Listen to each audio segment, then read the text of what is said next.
Bismillahirrahmanirrahim. Alhamdulillahirabbil alamin wassalatu wassalamu ala asyrafil mursalin wa ala alihi washabbihi ajma'in amma ba'du. Assalamualaikum warahmatullahi taala wabarakatuh. Para jemaah yang dihormati lagi dimuliakan, alhamdulillah.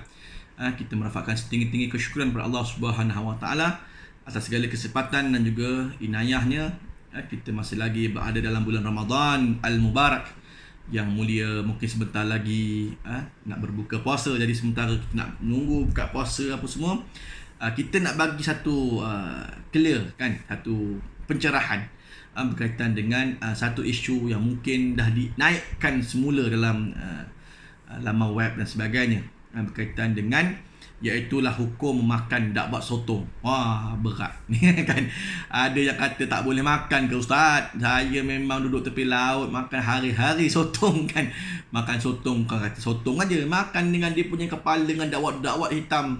Siap ada dakwat hitam yang boleh buat menu lagi kan, macam-macam hari ni kan dalam masyarakat. Jadi kita nak bagi pencerahan berkaitan dengan boleh makan tak boleh makan. Itu aja kan. Akhirnya boleh makan ke tak boleh makan. Jadi jangan nak peningkan masyarakat. Kita tengok perbahasan ini daripada sudut syarak, kan, sudut syarak. Baik, sikit kita sebelum nak masuk tentang hukum syarak, mari kita tengok sikit sotong ni apa ke bendanya. Kan kok ada tuan-tuan tanya saya besok dalam komen, Ustaz, sotong tu apa? Sotong kan. Mungkin ada yang tak pernah makan. Saya tahu sutun itu yang jenis sotong tu, yang jenis ni kan, yang jenis laki yang gini itu pun sotong juga. Tapi bukan sotong ini. Ini sotong memang makanan sotong kan. Sotong kat laut tu. Maka sotong adalah sejenis haiwan laut dalam keluarga Tiyudhidae kan, yang mengandungi kira-kira 300 spesies sotong. Sotong bertulang satu dan mempunyai 8 lengan serta 2 tentakel yang biasanya lebih panjang. Sotong dikelaskan dalam kumpulan Cephalopoida. Ni pun bahasa-bahasa saya tepik kan, minta maaf kalau tak betul sebut kan. Subkelas Coleoida, order Tiyudhidae. Itulah namanya. Terdapat 2 suborders yang utama, iaitu Myopsina dan Eogopsina. Merupakan sotong gergasi giant squid, mempunyai sekitar 300 spesies dalam 29 keluarga. Maka pengkaji meramalkan terdapat lebih kurang 200 spesies sotong yang masih belum dikenal pasti. Banyak sotong tuan kan. Ciri-ciri dan habitat sotong ni kalau ikutkan, sotong dia suka tinggal di laut yang terbuka, kan. Di mana tempat ada sotong, biasanya laut itu jernih, bersih. Dan saintis mengambil indikator di mana ada sotong, di situ lah lautnya bersih. Gitu. Bermakna sotong takkan hidup tempat-tempat habitat pembuangan yang tercemar dan sebagainya. Dia makan pun benda-benda yang bersih, mungkin ikan dan sebagainya katanya. Okay, jadi ini antara tempat pembiakan sotong yang kita katakan sebagai habitat di mana sotong ni ada kan. Dia makan pun anak-anak ikan, udang, ketam dan sebagainya. Maka apakah hukum memakan sotong? Baik, kembali ke tajuk perbahasan ini. Namun sebelum itu, para tuan-tuan yang baru saja menjumpai channel ini, jangan lupa untuk menekan butang like dan juga subscribe channel ini. IC share untuk sama-sama kita mengangkat channel ini standing dan juga setaraf dengan channel-channel agama yang lain, insya-Allah ya. Okay, baik. Kembali pada perbahasan, ulama telah banyak berbeza pendapat. Maka saya notakan di sini berkaitan dengan permasalahan makan sotong dan dakwatnya ni. Menurut sesetengah ulama mazhab Hanafi, hukum memakan sotong adalah haram kerana sotong bukan tergolong daripada jenis ikan. Mereka telah berhujah dengan alasan yang berikut. Yang pertama, dikiaskan habitat sotong, ada setengah hal habitat sotong yang sama seperti habitat tikus kan. Tikus kan suka tempat-tempat yang kotor apa semua, dikiaskan kepada tikus tu. Maka sotong pun binatang yang jenis duduk kat tempat-tempat yang kotor, makan benda-benda yang kotor. Maka dia makan benda yang kotor, maka dia pun kita haram makan. Begitulah katanya. Yang kedua, sotong ada dakwat hitam yang kotor. Makan benda kotor adalah haram kan. Dia bukan tergolong dalam golongan halalan thayyiban. Maka makan dakwat juga kotor. Ini setengah ulama mazhab Hanafi. Namun begitu, dia bukanlah banyakkan yang mazhab secara majoriti. Terdapat pula pandangan mazhab Hanafi yang majoriti yang mengharuskan makan sotong. Dan di sudut Syafi'i pula kita lihat hukum makan sotong adalah harus. Kan Imam Syafi'i harus memakan sotong.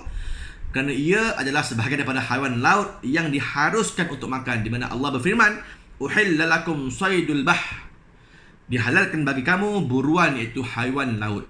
Bermakna tak ada kata pasal ikan aja kan, dihalalkan pada kamu ikan saja, maka sotong dan sebagainya tak boleh makan. Jadi Allah kata dihalalkan bagi kamu makan makanan haiwan laut, ikan, sotong, ketam dan sebagainya, maka boleh. Dan Nabi SAW bersabda yang bermaksud daripada Abu Hurairah radhiyallahu anhu berkata, seorang lelaki telah bertanya kepada Nabi SAW, kami naik kapal laut dan kami bawa air darat sedikit. Jika kami berwuduk, kami akan dahaga. Apakah boleh kami berwuduk guna air laut? Maka Nabi bersabda, airnya suci dan bangkainya pun halal. Yang mana air laut ni suci, boleh berwuduk dengan air laut, dan apa sahaja hidupan dalam laut boleh dimakan. Boleh dimakan. Maka riwayat ini adalah, hadis ini adalah riwayat Imam Tirmizi, hadis nombor 69.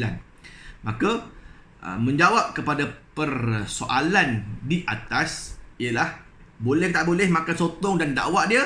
Maka setelah diteliti, maka hukum memakan sotong dan dakwatnya juga adalah harus, kan, harus dimakan.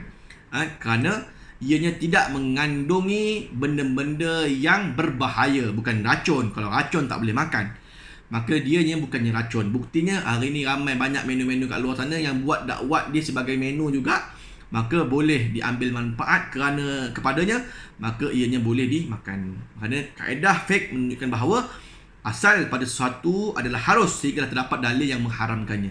Maka tidak ada dalil yang mengatakan bahawa ianya haram dimakan, maka boleh dimakan, kan? Dan adat setempat yang dijadikannya sebagai hukum. Kalau kita lihat uruf kita di masyarakat di Malaysia khususnya, memang makan sotong dan juga makan, ialah sotong mana nak kaji, nak buang dia punya apa semua tempat dakwat dia kan. Maka tak rajin sangat nak membuang apa semua, maka boleh dimakan sekalipun. Tak ada masalah.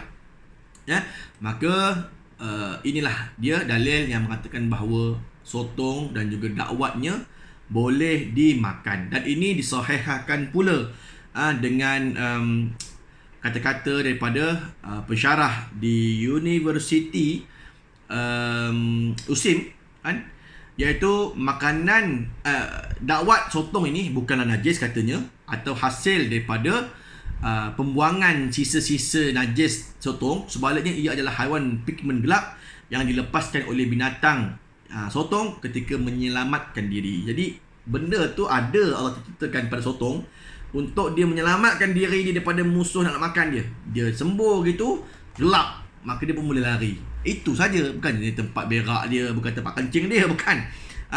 Maka kata ahli Majlis Perundangan Hukum Syarak Wilayah Persekutuan yang juga pensyarah kanan USIM ini, Dr. Yasmin Hanani Muhammad Safian, mengatakan boleh dimakan sotong, kan. Maka jelas lagi bersuluh, makan sotong dan dakwat dia harus hukumnya, tidaklah haram seperti mana dakwaan setengah pihak yang mungkin kurang dari sudut kajiannya. Ya, aku lakukan hadza wa astaghfirullahalazim li wa lakum. Assalamualaikum warahmatullahi taala wabarakatuh. Wallahu a'lam.